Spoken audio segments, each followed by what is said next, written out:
I'm Margaret Jo McCullen. And I'm Terry Rialto.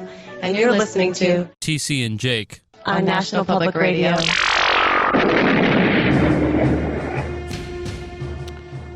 So did you watch any of the video of the first one? Incredible. You liked it? Incredible work. Awesome. Thank you. I intentionally did not watch any other times that other people had made video podcasts. Like just so, you know, it would be like my take on it, not just aping Rogan. But then I watched Rogan once I published it. He's not even trying, dude. Jamie? Just fucking lazy. It's just two cameras. Right now we're rolling with 5 angles. A lot of lenses to buzz. They got 2. Yeah. And the thing is, in the episode preview, it's always an angle that's not featured in the thing. Like, it captures both of them. Just something to consider. It's just at the end of the table. Yeah. Man, I tell you, last night. So they have it. Oh, they have it. Last night, I don't mean to have someone leave this podcast to go listen to another. That feels like bad counter programming. But last night, I opted no AirPod.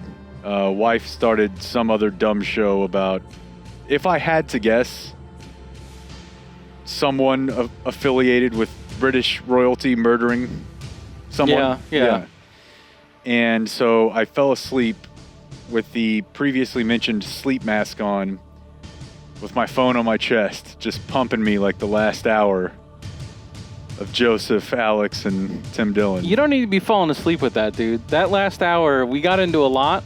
I'm going to read, The last 2 nights, though, I've gone to sleep listening to Alex simultaneously says that he's having, like, jaw problems, like that he clenches too much. And, like, he says it's whenever he's asleep because he's too stressed out. But about 10 minutes before that, Joe made reference, and then Alex was like, I'm not talking about that, to a crippling Adderall addiction. For Alex? Yeah. And I'm like... That seems obvious to me. Yeah, I know, but I'm just saying, could that be the source of the jaw problem, do you think? That's definitely the source. Yeah, dude. He's just like, these fucking globalists, they're coming down on me so hard. I got to clench my jaws. I just get so stressed about it. Yeah. Kick the Adderall. I bet the jaws feel good. Just you know, I'm not a doctor, but... There's really no... But I have taken uppers. There's really no way that someone can speak, even if you disagree or if you get stuff wrong. You couldn't even speak on things and get them wrong from the range of like 70 CIA murders to carbon-based life forms to Wisconsin's, Supreme Court ruling on ballots. There's just no way without help. Yeah, Joe mentions to Tim, like, that he's impressed that Tim is able to reference, like, a quarter of what Alex is talking about. And, like, I hear him. I understand, like, he's known Alex for a while, so he's seen this trick a couple times. Yeah. But the fact that Alex is able to speak, like, just even if he's making up, a large portion of it, which... I couldn't make up exactly that many things about that many topics with a year's time. Just have it sound like just to fill... Like, I wouldn't know that I could make up things about that. You know what I mean? Like, the number of things that he can make stuff up on, it's truly impressive. It's the best 3 hours of podcast. I mean, it's hard to be the best 3 hours of podcasting that Joe Rogan did in the last 2 weeks. Because, we got Kanye and McConaughey staring right there. I'm not touching Kanye. But he does it. I mean, I'm a good bit in. I'm enjoying it. Dude, he's building a new kind of monastery. I'm so fucking tired of Kanye West, man. Don't say that. I'm so tired of him. It's fine, That's dude. not the position of this podcast. It's totally fine to still say that the 4 to 5 album run, maybe you skip one and get to Pablo. It's totally okay to say that that's probably my favorite run that any artist has ever had, and also say that I am beyond tired of him. He's a bad person. Yeah, you can even though he's say bipolar. It. Even though I just wouldn't, and I feel it's like wrong. we were sitting here last time we talked about this. We were. Yeah, on Day Veranda. We're back on the Day Veranda. Got Dwight Owl right above us, perched. So, he's shooting out those pellets. He's snoozing hard right now. Yeah, well, it's his nap time. You know what he's doing right now? Second sleep. Okay. Because he was up a little bit earlier. Mm-hmm. You know second sleep. I do. love it. I'm If not. you get up at like 5 I think you a.m. might be ascribing qualities to owls that humans only have. I'm worried about that. Oh, You don't know anything about owl sleep. I wish I could get upset about that. I can't. It's entirely accurate. Where are you on the, hey, we got to email Spotify and be mad? What do you mean? Because Joe? that podcast is doing nummies. The Alex Jones one? Yeah, and so there was like this whole deal over the past 3 or 4 days of just people being like, I can't believe that you would allow him to have this guy on. Like, listening to the podcast, it made me. You know, hey, what the fuck? Why is she out here? She probably was doing worse inside. What the? I watched it happen. I was wondering when you were going to catch on. Jesus. No, you know, I think that Rogan's free speech arguments are mostly annoying.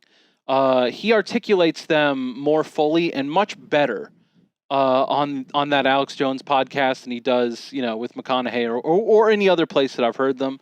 And then also just listening to Alex, like and just Joe does a great job of getting him on the stuff that Alex needs to be talking about. Hey, step by step, man. And just listening to Alex, like I don't know, I'm not comfortable with everyone telling him to shut the fuck up in the force that they have. Well, I mean, I think he is performing an important role. He does so irresponsibly at times. Not entirely, dude. We need someone saying that shit. Because sometimes they are doing what he says they're doing. Well, a lot of the time, but yeah. I mean, but the problem is when you swing that hard, your misses are not going to be, light, right? Like when you. I was glad that Joe briefly was like, you fucked up on Sandy Hook. He's like, that was a major, and then like, you ruined people's lives. Like, because the last time, that's right. The last time that Joe said something about Alex on Sandy Hook, listeners of this podcast will know, Alex told Joe that he was Moby Dick, but in fact he wasn't Moby Dick. Joe was Moby Dick. Alex was a squid. Right. And that was just one of his tentacles. Right. They would just go, that's your head. That's it. That's exactly what he said, yeah. Prison Paul's coming up next. Prison Paul. Prison Paul. I swear to God, so that's the last time he kicked this dog on camera. He deigned to mention it, and now whenever he mentions it, Alex didn't really say like, "Yeah, I fucked up. I've really been thinking about it," but was no pushback. Yeah. It was just kind of like, "Yeah, okay, I fucked up on Sandy Hook. All right." I guess Bohemian Grove. Where I fall on it is like that Bohemian Grove interview that they replayed from 2004. I don't know that he's like dead right about everything there. It sounds like he's exaggerating whenever he talks about it in general, but like that guy clearly clams up, and like is not all right with you. You don't know who that is? I mean, I heard the description of him. I was not paying close enough attention to the Clinton White House to know. Dude, that guy's been on CNN my whole life. I don't watch CNN, dude. I don't watch news channels. David Gergen. Ted Gergen. No, it's not Ted Gergen. You don't Morning latte producer. You don't recognize this dude? No, not really. There's a Does that mean I don't love the news enough? Yeah, that's exactly what it means. There's a 95% chance that guy was on the call when Jeffrey was tubing. Oh, you think so? Yeah. Yeah, makes sense. Hold on, we have to say, can you please get this dog? I mean, Jesus, I think it's going great. I need 1 hour to hang out, and then I've got to deal with this. She's probably attacking the children. Our children are having a play date, Jake. I'd rather attack the children I'd rather her attack It's Just Babies than ruin It's Just Banter. Know what I mean? I mean, more listeners than children. So we're talking about sheer numbers. That's exactly what I'm saying. It's like a train tracks thing. What? When you got a train going down the track and you could switch it so that it didn't kill 5 people and instead would kill 1 people, but that 1 person is your mother, what do you do? Oh, the old FIL 101. So we've got, 100,000 listeners here and 2 babies here. Right. And they're not going to... And this dog is coming down the tracks. They're not going to die. They just might be slightly put off or possibly scratched. Izzy likes dogs. I'd assume Nora likes. But no, to the point of the deplatform thing. I don't know. I mean, I feel like he kind of earned that one. But I also don't think. I get it, but I also don't think that should mean that someone that has him on as a guest is the devil. They're not offering him first of all, they're not offering him money. Yeah. So that's one thing.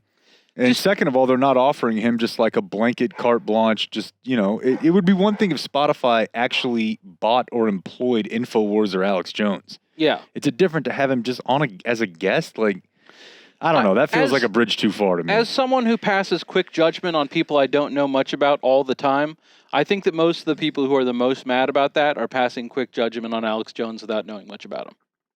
Like, they know the headlines, but they're not... The headline's bad. The headlines are bad, but they've not subscribed to Infowars.com, bought an annual pass like other people I know. Or bought any Brain Force. They've never purchased Brain Force Plus. We didn't get the regular Brain Force. We got the... You got me a bottle of Brain Force Plus. Platinum content. Yeah. Well, I had a deal. Oh, good. As a subscriber. Yeah. Yeah, I don't know. I want to know what you think about Glenn Greenwald. I would love to talk about Glenn Greenwald. I was taken by this last night, and I texted you, and you were kind of like, "Don't make me read about Glenn right now." No, I dove in. I'm up now. I'm ready to discuss. The first, man, I mean, I was going to say the first time I remember hearing about him, but I'll certainly frame it this way. For the first at least 4 or 5 years that I knew who he was, I thought he was awesome. Sure. Yeah. Like, I don't really remember how it started. I think it might have been an Iraq War thing. The first time I heard about him was the Snowden stuff. I know you knew him before then. Yeah, but that's where it not was too long before, because if you think about it, dude, Snowden has been almost 10 years. It has. It's a long time ago. We're very old. Yeah. And then seeing him in person, not in person, but on camera, the McAfee documentary. Mm-hmm. He's all over that. I mean, he might be the first scene, right? Yeah, I kind of half remember him like being in there. I mean, he's got his dog, and he's living in in Brazil. Yeah. Yeah. So I guess I've always thought of him as a little weird, but someone that I had a tremendous amount of respect for, even though like I never really liked him. But that's like the best type of person when it comes to like appreciating someone's work. Is like, I don't like there's NFL guys like this. There's NFL writers that I'm like, I cannot stand this person. Mm-hmm. Don't like their voice on a podcast, but I'll listen to it because I like their opinions. I'll read their articles, even though I read them in their voice. And I'm like, I like this guy's work. I feel that way about Joe Rogan. Yeah, that's a good example. Yeah. Although, like, for me, I'm a little bit clouded on Rogan because I love his stand-up. I think he's really good. I like his stand-up. So that's like kind of... But there's lots of stand-ups that I don't actually like endorse all their views. I know, but I'm saying that does... Like, if Kevin Clark from The Ringer had like a really funny stand-up album, it would be easier for me to not completely dislike him as a person, but also love his NFL writing. Do you think you would do well hanging out at the... whatever. Go ahead. I was just... Most of the people...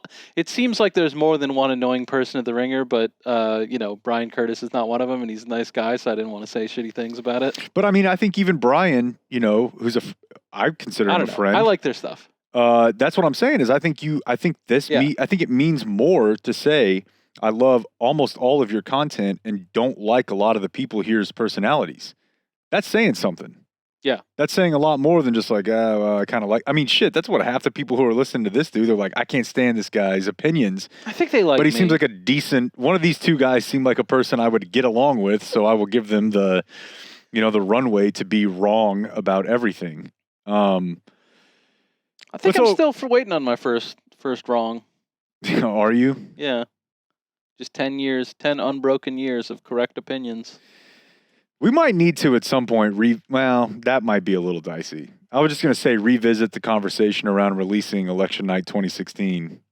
I feel like you've grown a lot. Yeah, progressed. I just don't feel like you will let it affect you the same way as you did before. Is that fair? Yeah. Like the man said, fool me once.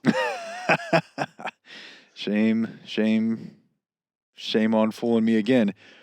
So I'm not going to tell you that I've been reading The Intercept every day. When they make news, I read it. Yeah. Right? Like when it's a story that's notable enough, I read it. Yeah. But what it seems like we have here is because Glenn left The Intercept, made a bunch of accusations and allegations about their policies, that they were spiking stories that were critical of Biden, and their existing, or I guess remaining, editorial staff was like, yeah, this dude is completely lying. What he wanted was a full-on no-edit clause to anything he ever posted or published. And we recoiled at that a little bit, and that is the start. That's the basis of this rancor. And no one has that.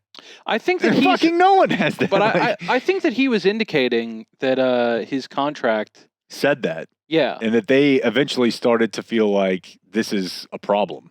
So they may have been... Not really, dude. They may have been reneging from a contractual standpoint so that they could... They really weren't. ...stick to a... He accused them of positive... that, but they really weren't. ...moral obligation. They really weren't? Yeah, so I feel like this entire episode really neatly encapsulates the entire Glenn Greenwald experience. Mm-hmm. He's someone who I would say that, like, the majority, though certainly not all, of his views I agree with. But, like, he's just a little fucking baby. He comes off very petulant in this deal. That's not the first time. Annoying. Yeah. And so, like, it's that he had an article, like, just kind of his summation and asking some questions about the entire New York Post, Biden emails, Hunter hard drive business. And he wanted to publish an article. The editors pushed back and were like, we're certainly okay publishing an article, but we would like some big revisions to this for these reasons. And then he sent them one email where he was kind of like, I don't know if I agree. And then thought about it for a little bit. And during that time, the big Tucker Carlson interview of Hunter's business partner aired. And then he, upon considering, sent a more forceful email. Is that ever good? Like, no. Like the circle back around, like I've gotten myself worked up for a couple hours. I've been there. Yeah, no, I have too. And it's not good. Yeah, no, if you can use that time in between to calm yourself down, you'll usually appreciate that. Yeah. If you use it to get yourself more incensed, I don't know that that's successful a lot of the times, but I do it all the time. I'm certainly going to do it again in the future. Know thyself. Yeah. So on the second pass, he's really unloading. At that point, the editor he's been talking with doesn't reply. The big boss replies, and he says in there that you're not allowed to edit me, and if you like. The way they've adjudicated this is that they can reject things that he doesn't want, that they don't want to publish from him, but then he has the right universally to take it somewhere else and publish it. Okay, yeah. So that they can't ever tell him to shut up. That's unique. Yeah. I mean, he's a smart guy who cares very much about having his opinion out there no matter what. And, I respect that. That's the kind of independence that I would want and, currently enjoy. So he says, he's like, I'm not making these changes. And if you're not going to publish it, then I'm going to invoke my right to publish it somewhere else. And so the big boss at that point replies, like, he's got a lot of slinging mud at, not any like specific names, but just saying like all the rest of you are doing shitty work, not being critical enough of Biden. And so the big boss weighs in and is like, yeah, I'm offended you would say all that. And it would be really unfortunate if you chose to go that path of publishing it somewhere else. And then he sends his resignation letter. And so like in the tweets, he's like, they wouldn't honor my contractual ability to publish elsewhere. And she clearly says, it would be unfortunate if you did like that would really bum me out. It's not her saying no, it's her saying I really don't want you to do that. It's not her saying you can't do that. So that's a legal play. But it might be, but I'm just saying, like, he's the kind of person that whenever someone's like, boy, I really wish that we could just work this out. These like, so you're saying I can't do it? Yeah. You're denying my contractual ability? Yeah. And it's like, no, dude, we're clearly not. I've been muzzled yet again. Yeah. So, I think that's him. I mean, like, I respect his desire to have independence. I identify with that strongly. But just, I don't know. They do a good job through the first 2 emails. The editor is very polite about everything. Then Glenn's very polite in response. then it goes up from there. That's how it usually goes, yeah. Yeah, because, I don't know, reading the article, I mean, the editor's problems were that, like, the general feel like that Glenn he knows that he can't support directly saying Hunter Biden got Joe to do corruption, but it's also really apparent in the article that he wants to, or at least that's my read on it. And it seems like that's what the editor is kind of saying. Like, it seems like the feel of this is that you're going past the evidence a little bit. And it's more of a feel than like a direct thing. Like, Glenn's being skillful about it, but I would say I also have that feel. But reading his thing, it made me think that I'd probably done a little too much glossing over this entire hard drive story. Like, I think that this is a little bit of an advancement in. I mean, I don't think it changes the basic position this podcast has held for more than a year now. That Hunter Biden rules. That he rules. That the way in which he rules is that he clearly is just trying to, like, do whatever the fuck he wants. Like, he's trying to get rich and stay rich off of, you can't have 10-day crack binges, vacations, and, you can't father children in states that you've barely even been to and stuff like that on a low budget, is what I'm saying. And so in order for him to keep up this fun time lifestyle, in order to be able to have nice apartments he can invite homeless people to live in, he's going to have to imply that his dad is going to be able to do big things for your business. And I really kind of tend to think that imply is the worst that gets. There's definitely nothing that would say 100% Joe Biden is going around using his official capacity for the exclusive benefit of his son's businesses. Like that, you don't really come close to a smoking gun there, in my opinion. So I think that's still where we are. Hunter clearly desires to be corrupt, but not so much that he's like definitely going to like hard pressure his dad. His dad is not willing to go in and be like, "Hey, shut the fuck up and get a real job," and that's where we are. Do you know about the whole Martin Aspen thing? No, I don't. If I do, I don't identify it from those words. So, someone said something about Hunter at Aspen, right? At like an Aspen conference. No. This is like the 64-page like document that was disseminated by I think Trump operatives. Oh yeah. Okay, yeah. Go ahead. Well, the person who wrote it is not a person. That's tough. And their face is not a real face. It's not a face? No. It's a completely computer and AI generated face of a man, a Swiss man, and they called him Martin Aspen. Which, like up against John Chevrolet.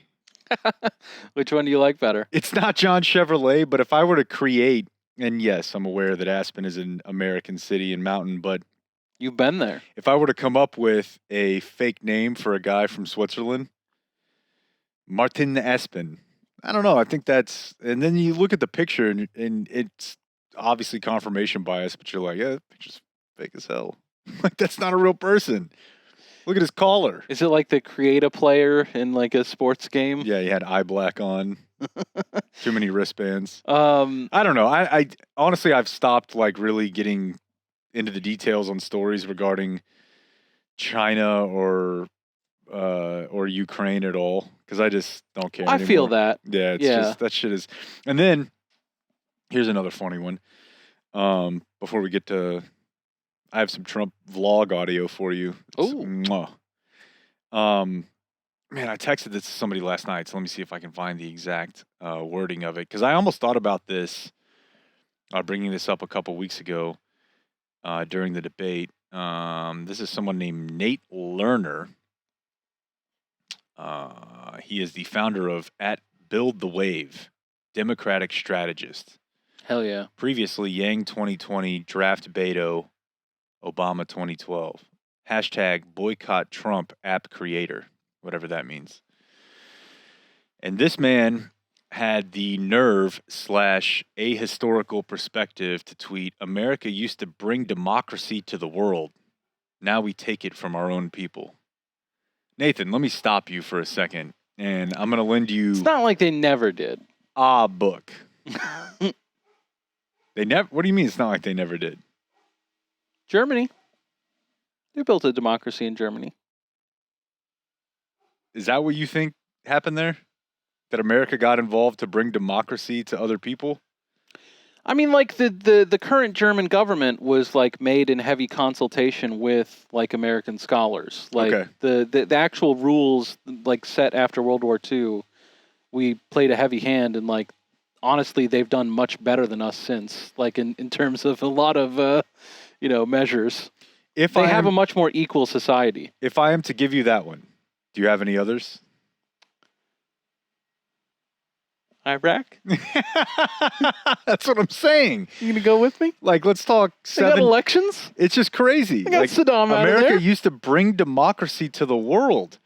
Well, in fact, Nathan, the history of our intelligence unit for 20 years was whenever that country would democratically, now I don't know how clean those elections were, but democratically elect a government, if that government's aims were antithetical to our own interests, we would just arm their opposition and topple them. Yeah. And that happened all over the Western Hemisphere for 20 years. And it's continued to happen in the Middle East. So I was stunned that someone who makes money in politics and in, you would think, knowing about the world to some degree. I don't know how old the guy is, but let's say he's at least my age. You would think that if that's your world, you would know, look, every empire, this is not unique to America. I'm not like saying this is America bad by any means. This is what every country or political state in power would do. But to then reframe it afterwards as a, in this positive moral light as, boy, we used to be the country that was just handing out democracy bucks. Like, are you kidding me, dude? We're the Oprah of democracy. Right. You get democracy. You get democracy. I'm like, dude, I don't know, man. I feel like must be two histories. Like, Yeah. I don't think you understand what you're It sounds delving like into here. You're questioning his qualifications, but I would say to you, I bet that he knows what GOTV stands for. So that's a qualification. He knows how to get out the vote. There's Be no an doubt about operative. that. Yeah. No. As far as the you're touching a little bit on like America and what it means and what's the history, and I watched One Flew Over the Cuckoo's Nest again a couple weeks ago. Is it because you're getting ready for the nurse show? No, I'm not going to watch that show. Really? I don't want to know more about her. I mean, I'm not either, but my wife is. I would. Yeah. I mean, I get. I don't know. It's an interesting movie because of her, and I don't know that it's like a defensible position writ large that you shouldn't watch shows about bad characters. I think you could learn plenty from it, but I don't know. Suffice to say, Nurse Ratched triggers me quite a bit, so I do not wish to seek out more of that content. Now, if we can have more of Jack Nicholson triumphantly going around, I'll watch that show. Do you know the story behind how Ratchet got made? Greenlit? No, I do not. It was like some 21-year-old film student's like thesis. And That's it's been cool. out there for like 5-6 years. I'm way more interested in reading an article about how it got made than I am in actually watching the show. Yeah. But it was like some guy is it Noah Hawley? No, it's someone else who's done a bunch of really, in fact, this is funny because I was looking at the guy's Wikipedia page and he has like a bunch of really notable television and then like Chicago PD. Are you saying Chicago Or PD is not good? maybe like what's the 911 show called? 911? I think it is just called 911, isn't it? Sorry about that. Ryan Murphy. Yeah.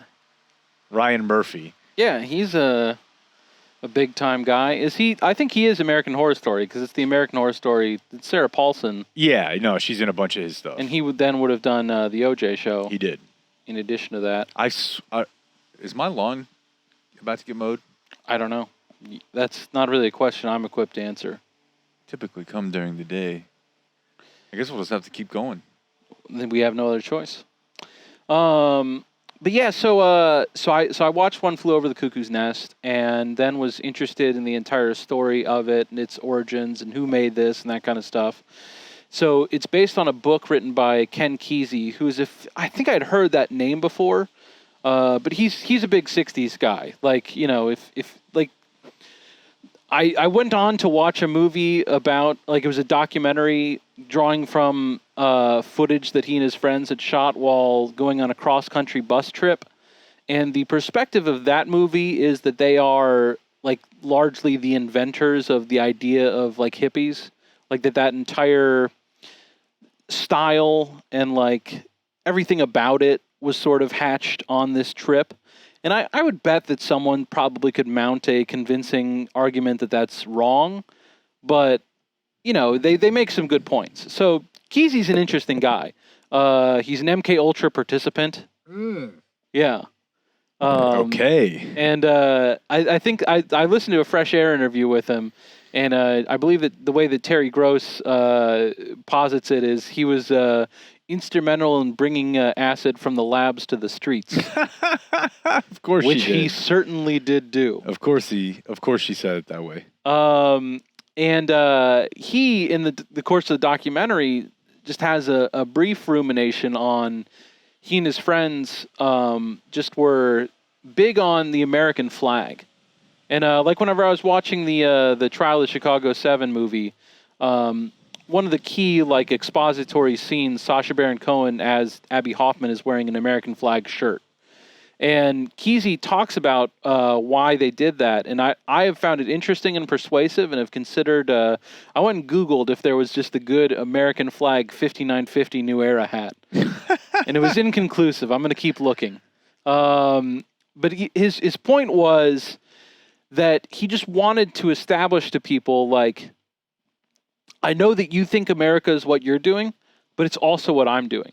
I'm from this country too, and it includes everything about, like, my project and ethos just as much as it includes yours. And so, like, just that, you know, whenever we see the things that America has done that you just enumerated on, that we reject, like, it does make sense to then be like, well, then America is bad. But, like, change, like, it also, it's not just about those things. It's also about what we're doing. And, like, you know, how much change are you going to accomplish by just, like, sitting on the outside shitting on it? No, you need to be doing your own shit. You need to personally be the embodiment of what you want America to be, and then it becomes that. Yeah, I mean, I get what you're saying. I don't know how convincing that is to me, because at the end of the day, well, one, it's majority rules. And two, you know, there is, in the case, the things that I'm talking about are government policy. They are not personal decisions. Yeah. They are not things that someone, like, you want to put on a shirt that says, like, actually, I don't support regime change. That's not, it doesn't matter at that point. Like, I get it from... you were talking specifically about policy decisions. But I get it from a cultural standpoint. People do talk about it in cultural terms too. You know, like, currently the people in the culture who are most quick to claim the American flag are, you know, people who are seeing it as representing something other than, you know, what I like about our country.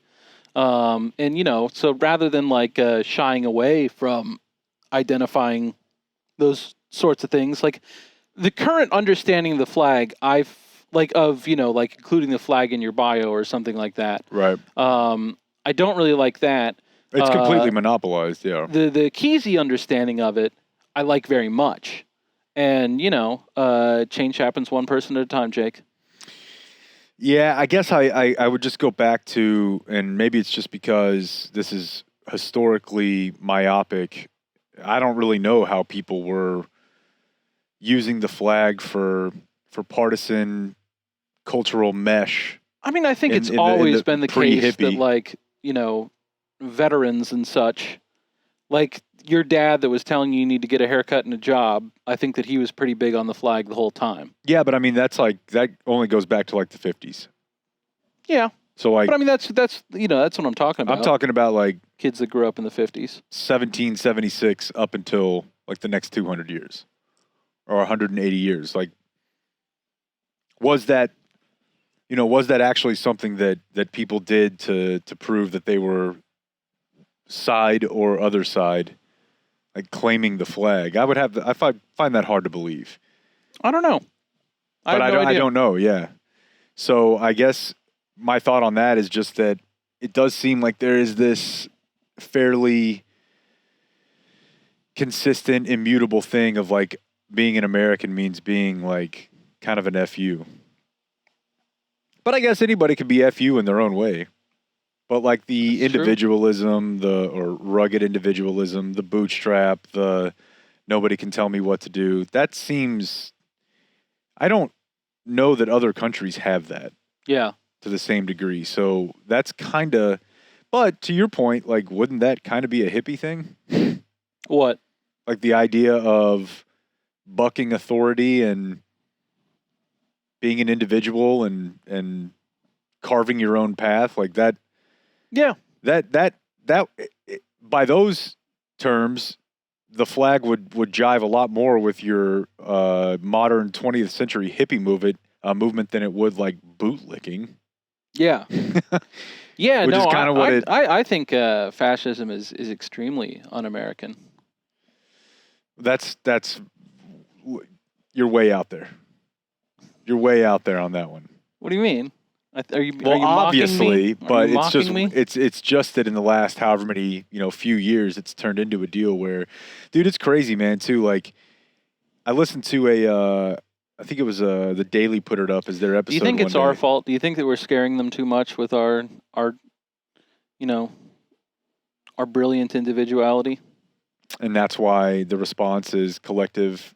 Yeah, I mean, fascism put your boot on their face. It's a fear thing. It's boy, things have gotten so crazy. We got to get them back in order.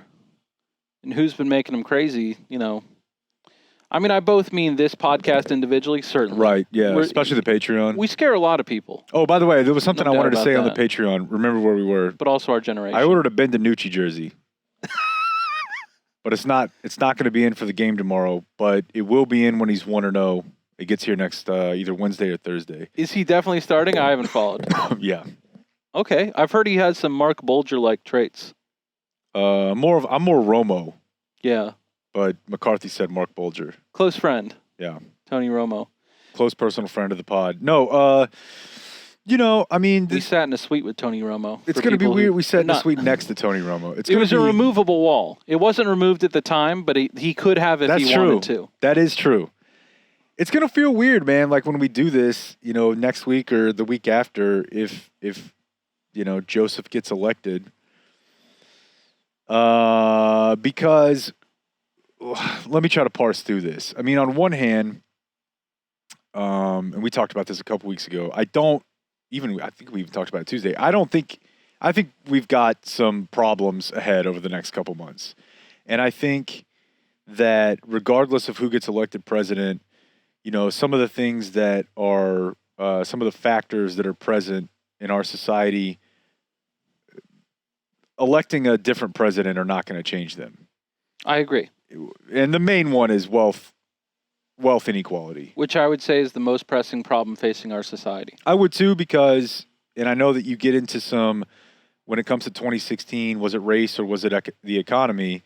And that I really kind of feel like got lost in the weeds where people weren't really hearing each other. Because it's easy to say that it's both, and both exacerbate the other.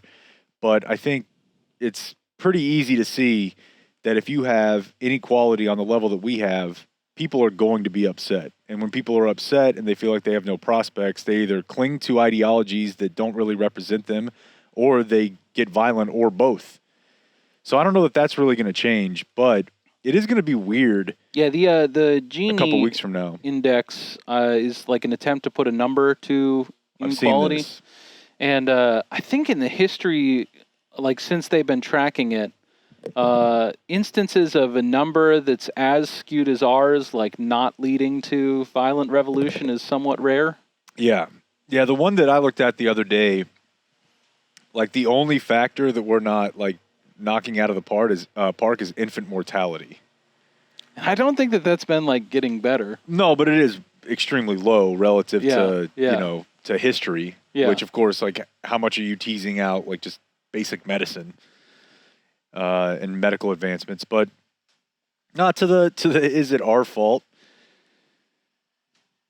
I think it's again. I was gonna say I listened to this this New York Times deal, and they just put it up in place of the Daily, which I kind of don't love when they do that. Like, put it in the feed if you want, but I still need my Daily. Don't just replace today's episode. But it was about gun ownership, regardless of your political and your ideological leanings. And so they have one guy go to Washington State, and there are a bunch of people that are like center left, center right, and they're, something like 8 of the last 10 largest gun purchasing weeks of the last 20 or 30 years have been since March. Now, obviously, pandemic is a huge part of that, and being worried about your own personal property. But then, they go and then they talk to people that are like first-time gun owners, and who knows how much they're cherry-picking this story to create a narrative. But yeah, I have a friend that was a first-timer. Several guns. I don't know if it was first time, but certainly multiplied by some large amount. Well, yeah, and that's the other thing too, is that as a result of the pandemic, right? Like, just to say first time is not entirely accurate, because there are people that own guns for hunting, and then they go out and they buy pistols, a handgun, or they buy an AR, things that you're not necessarily hunting with. Yeah. So that's part of it. So I do deer hunt with a pistol. Just, what that reminds me of? When I was in high school, I had a buddy. Wasn't really a buddy. Neither him or his brother were really my buddy, but we were passable. I'm not your pal, buddy. So they had like 2 acres behind their house. And they had a thing called Rage Ball. What Rage Ball was it's actually not that different from what you see if you go to like a trampoline park now. Okay. Where you can play dodgeball, but it's sprung. And what they had, it was an octagon. And they had it set up in their backyard, and they had it set up back there as like a prototype that they were selling this. They would go to different, like,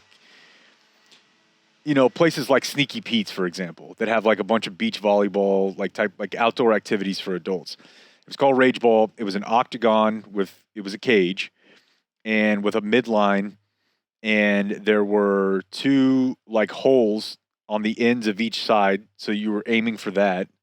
And then parts of it were sprung, and it was dodgeball, and it was fun as hell. That sounds great. They were also the big paintball family. Hell yeah. I like them already. And so these kids had to be giant assholes for you to kind of be on the fence about them.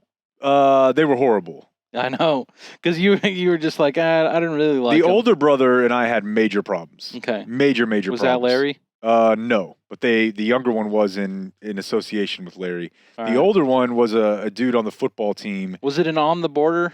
That it was Abuelos. Abuelos. I got in a fight at Abuelos once. The older brother was horrible. He had no time for me, like, having a opinion in the locker room. Mm-hmm. Funny enough, I saw him 3 or 4 years ago. Hey, dude, big fan. Dude, love the ticket, man. I'm like, dude, you used to shit on me all the time. Anyways, older brother, younger brother. Older brother's a year older than me. Younger brother's, I think, 2 years younger than me. He had the autococker. He might have had the Angel. Oh. Dude was decked. I'm talking decked, dog. Like, he had... Don't play with me, Jake. Don't give me a he might have had the Angel. I need to know whether or not he it was had an the Angel. He at one point had the autococker. Then he had the Angel, and got the settings where it can be fully automatic or 3-shot burst or he had single. nitrous. He wasn't even using CO2. He was using a different gas. Oh, wow. Yeah, and so I remember going over there one time. Just a ridiculous weapon. Absurd. Like, not much more accurate than the Tippmann Model 98 with the flatline barrel. The autococker or the Angel? All guns. Like the Oh. Tippmann Model 98 with the correct barrel is a very accurate weapon. Dude, the Angel weighed like 3 ounces. I'm just saying, like, it's It was all... Like, whenever you ask, like, what's important about a paintball gun, like, making the paintball go the place you want it to go is, like, pretty much the thing. And they're like, yes, but what if you paid $800 more if it was, like, an ounce lighter? It was like fiberglass. All right, do it. So I It's remember just being over there dumb. one day. This is just making me think of deer hunting with But, like, I also do love pistol. it. We were over there one day playing a couple rounds of speedball in their backyard because they had like plywood set up. Hell yeah. They had a course. They had everything.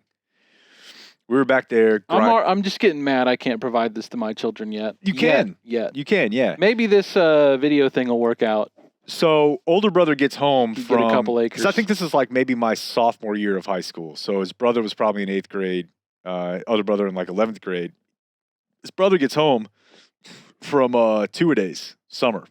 He was a very good football player, and he's like, probably a gay slur. What are you blanks doing back here? And we're fucking camoed up. Mm-hmm. You know, got the JT mask, got all of our stuff. And there was like either 4 or 6 of us. And he had 2 of the semi-automatic pistols. Nobody bought the pistols. Paintball pistol. But if you already had everything else. Yeah, then you might as well. And they had, obviously they had the bottom feeding. How big of a plumbing business did their dad own? You're close. I know I am. You're very close. And he walked back there. Dude, I'm talking like shimmy shirt cut all the way inside, football shorts, puts on tennis shoes, no mask. And he was like, I can't remember if it was 4 or 6, because I know we were running like either 2s or 3s. And he was like, let's go. And dude, he just wasted us. With pistols. Yeah. And there was like I don't think I've seen one. There were either 4 or 6 of us, and he was just like going spot to spot, pop out, like just into you. And you're decked out. He had no mask on. Like he was completely unconcerned about losing his eyesight at 17 years old. And he just killed us. And that, like, I think we did it like 3 times. And he just, yeah. That's wonderful. So on the gun ownership thing, I try to be somewhat sympathetic to just, regardless of what your fears are, and the fact that I think some of them are misplaced and some of your opinions are possibly born out of maybe a lack of a historical perspective, I just think a lot of people are freaked out. Yeah. And I know that's like not an excuse. I'm not saying freaked out. I'm not saying it's an excuse to be certainly not racist, but to have like opinions that subjugate other people. But I just think there's a lot of people, and I know a lot of them, my extended family, that they're just terrified. And I think part of the reason that they are terrified is that they're being preyed upon by a media model that their fear and their attention span is the product. And they work normal jobs and they don't really have time to sit around and be like, oh, this is bullshit. I think that's a huge part of why people believe some of the... Yeah, I mean, I hate to just you write do a pass. have some personal responsibility I know. to trust your fellow man and love him, and fucking trust that he has the same heart you have, But they trust half of them. And the other half are people that they have been told. And we can't sit here and like... That's why I love the Borat thing. Whatever. It's probably not accurate. And I'm probably distorting one small piece of evidence to make a point that is not entirely accurate. But, I just, the Q guys. Yeah, the look at the guy and he's like, it's dangerous outside. Well, then can I come stay with you? And they're like, yeah, brother, come on in. Yeah. That's fucking great. Well, I think that's actually a lot more common. Yeah, I saw some discussion of the Borat thing where someone referenced a study, and it was a study conducted in the 30s. So, I feel like all science in the 30s was shit. Of course. Yeah, but it was a guy went around like at the height of like the Chinese Exclusion Act, with a Chinese couple like just trying to book hotel rooms, like just have them stay at hotels and stuff like that. and then like sent a survey to the hotel like 6 months later, like, would you allow a Chinese person to stay there? And like to the survey, they were like, "Fuck no, we ain't letting no Chinese stay here." But like it was a lot of places that did let that family stay there. Sure. You know, so like it's it's the difference between whenever you're like trying to do like a positioning statement, you're trying to like puff out your chest and like make a show off your plumage about like how tough you are. Or tough's not the right word, but whatever. Versus like whenever you actually have someone in front of you that clearly needs something that you're like, oh, I would like to help you. Tough is not the word. In group is the word. Sure. Yeah, like how much you're part of, and that's basically the reversed human and psychological phenomenon to when the ballot booth closes. Right? Like everyone always says, like, wow, whenever people get in there, they're just way more likely to pull the lever for something that they would never tell a pollster. Well, the flip side of that is people are way more likely to be compassionate and to be human whenever they're actually dealing with the potential cost and seeing that person than they are. Dude, and I've referenced this a bunch, but I feel like that's the whole story of the places in between to me, is that American dude, or he's not American, he's English, but Caucasian Protestant dude is walking through Afghanistan in the middle of the invasion and knows that he knows a ton about Islam and knows that like they're not going to turn me away. Like they may not talk to me even, but they're going to let me stay at their house because part of their devotion to their doctrine is you got to let me in. And everyone did. And I think that's like not even a religious thing. I just think that's how I think that's how most people are. Now, that's beautiful. To that point, I read a BuzzFeed article yesterday about I don't even think it's like I think it's a Boogaloo thing, not a Proud Boys thing or a Poor Boys, Mac. There's someone who was very prominently featured in that article that runs his operation out of a grapevine garage. Oh. Love to find it. Yes. It's not that big of a city. Yeah. I would love to find it. Probably can't be that hard. It probably can't be that hard. So I mean, I've certainly got a couple around here that I've put a little pin in. Possibility. That looks big enough. All right. I think that camera is running out. So I have one more topic I want to circle back to and knock out before we wrap up here. Before we vlog it up. I know that you were talking a lot about the Cowboys quarterbacks, and I don't care if you want to engage me on this topic or not. I'm going to talk about it. I want to know what they should do next year, Jake. Dude, I was so close to muting you. Well, first of all, fuck you, dude. You're not getting that anymore, because every time I say something about the Cowboys, most of the time it's not even to you, and you take it personally, but then whenever you do, you're like, I would never do this to you. This coming from the man who yesterday sent me a LaRussa, huh? Text. So, no, baseball's you don't not get football. to play that card. Baseball's not football. The jury finds that argument not convincing in the slightest, and you know it. You know when it comes out of your mouth that it's bullshit. Yeah, no, I didn't feel that didn't feel good leaving the hand. It's a bad hire. You've lost the high ground, and you should understand that now. The TLR hire is less about the White Sox. I'm not talking about and the more TLR just hire. about. So you're telling me like there are 30 people born in the last let's say 20 people born in the last 30 years because they do have some new blood, and those are the only guys that can manage baseball teams. I'm not discussing this topic with you. However, the whole like, oh, you've got to have a quarterback on a cheap contract to win a Super Bowl thing is such red herring. No, you don't got it, but it's obviously good. It's obviously beneficial. The number one, like if you could say, like if you just say, looking at cap and like understanding football and like everything, like what's the one thing you would want to have to build a team around? A cheap quarterback is obviously the thing. And like I said whenever I was talking about it with Bob on Twitter, if Matt Ryan holds on to a 28-3 lead, then a high-paid quarterback, has won the Super Bowl. It obviously can happen. But you should pay attention to, like, there's some wisdom in the fact that most of the teams who succeed have an under-market quarterback that they use. Like, and we don't, the whole Brady thing, like this is a very small data set, and one guy in a very unique circumstance is like screwing the whole thing up. not necessarily. It's not just him. It's not just him, but that's a huge part of it. A huge part of it is a guy whose wife is worth $500 million and who obviously has oh, you buzzed the lens on me? No, I didn't. I swear to God. I'll buzz the lens. That wasn't a buzz. That was more of a lock on. His wife, that's a factor.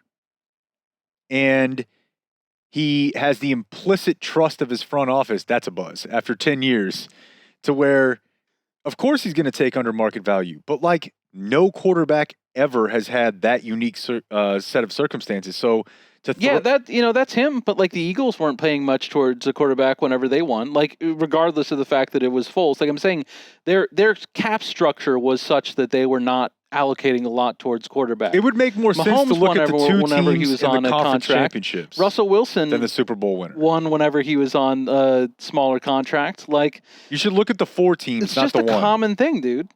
Of course, if you can pull it off, but I'm not gonna. Every team who has a cheap quarterback is good.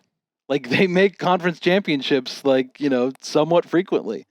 So I'm just saying they're going to be in a situation where they could be either paying Dak $40 million next year, or they could be paying Justin Fields $7 million. You're telling me that you think it's a better idea to pay Dak $40 million than Justin Fields $7 million? Yes. That's crazy. Justify that.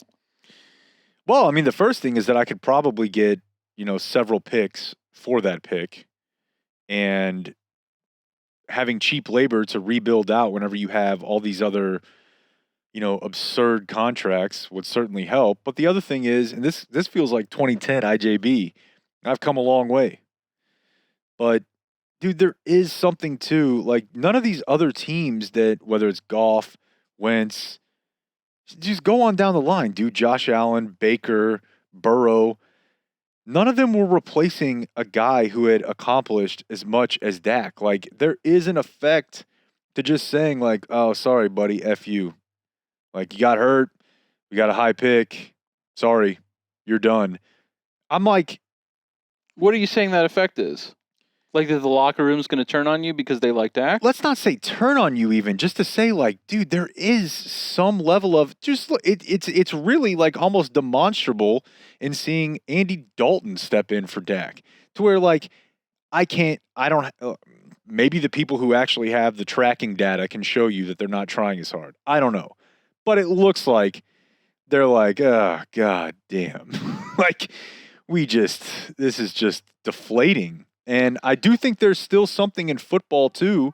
Maybe this wouldn't be the case in basketball. Yeah, but I think maybe it wouldn't be the case in any other sport. But I think they would be bothered. But I think that Fields is fucking like you're picking him in the top 5 because. Oh, you don't get to tell me how good Justin Fields is.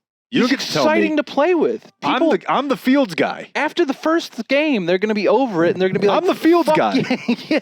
No, you're not. You're abdicating that ground with this argument. You cannot be the Fields guy any longer. You hear this, Dwight? Unreal. He heard you saying that you would prefer Dak. I would. You got a guy, right? So the pro is I get the cap space. Everything else is on the con side. The con side is I don't know if I already know I have a franchise quarterback. He could be better, but Dak could get better too. I mean, I have a very high opinion of Dak. I think Dak's fucking great. I think he's worth $40 million. And the worst part about what you're doing right now is I've already come a long way on my Dak opinion. What the hell was that? I've already come a long, long way from saying like this guy's average, blah, blah, blah. Dude, he's not. He's top 8. Yeah. And it's not that out of the question that 3 years from now, he's top 5. Don't think he'll ever be the best quarterback in the league. No. At all. But that's okay. He's ascended to the territory you can win without getting extremely lucky. I think a team would be smart to pay him $40 million. But the Cowboys are in a situation where they have a better option. Well, again, I think if you somehow luck into the first or second overall pick, which isn't even going to happen because it's a bad year to be bad, they're going to, and because this is the gift and the curse of worst division, right? Like, you're probably going to win 2 more of those games. We'll see. the nooch. Yeah, we'll You see him running around out there? McCarthy said he hit 21 miles an hour on Wednesday. Okay. Yeah, all right. Big hands? I guess we'll just have to wait and see. Slings it around a little bit? Mm-hmm. You Big hands. are just riding high because you feel like you're going to duck Trevor. I know I'm not ducking Trevor. You're not.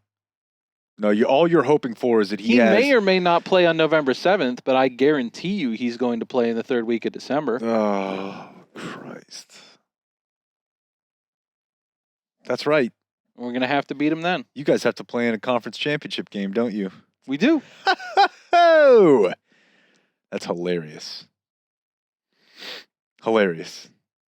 So far, we're undefeated in conference championships games, and there's only one way to stay that way, and it's going to be through Trevor. All right, I got some audio for you. Okay. Because I don't know if is it possible to hold it? I'm just really worried this camera's like done. Like it's been blinking at us for a while. Or is this going to be fucked up because it's after the election? Well, we can hold it, but I don't know that we're going to want to play it after the election. So maybe we record like on Monday or something. Monday and Wednesday? Try for one more pre-election type thing.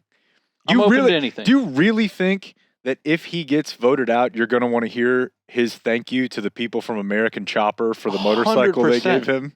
100%. I don't think you are. Yes, I am. All right. Well, anyways, we'll see you next time. I love the audio. Later.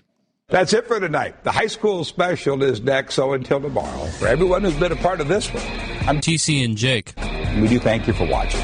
Good night.